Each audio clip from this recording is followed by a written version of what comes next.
Here's where many coaches struggle. You've done beautiful exploration work. Awareness has emerged in your client. And now, what? How do you move toward action without becoming a consultant? How do you help the client design their own next steps without assigning homework? This is the transition that separates good coaching from great coaching. Let's watch how this unfolds with Karen. So here's the thing. The exploration phase feels comfortable for most coaches. You're curious, you're asking questions, you're following the client's lead. But then comes this pivot point. The client has had insights, they see something new, and now they're looking at you like, okay, what do I do with this? And that's when many coaches panic. They either rush in with advice, essentially becoming consultants, or they leave the client hanging with no clear direction. Neither serves the client.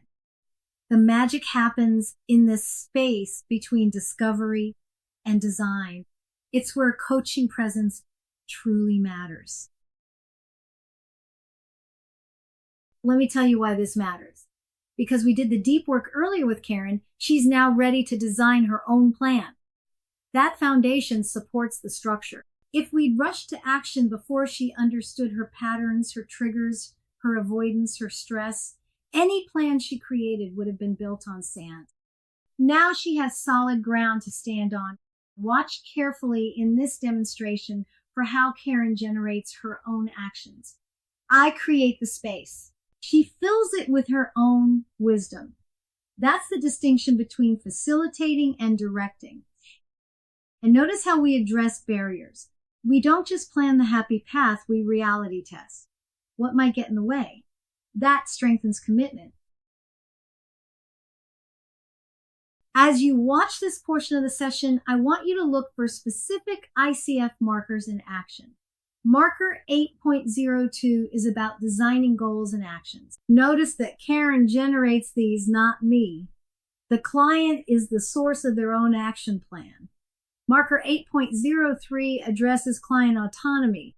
Karen owns the accountability, not the coach. She decides what success looks like and how she'll track it. Then there's 8.05, resources and barriers. Listen for the question, what might get in your way? This invites realistic planning, not just optimistic thinking. We'll also see 8.08, acknowledging progress when we return to the stomach measure at the end, and 8.09, how we close. Partnership extends all the way to the ending. Let me highlight some specific moments you'll see.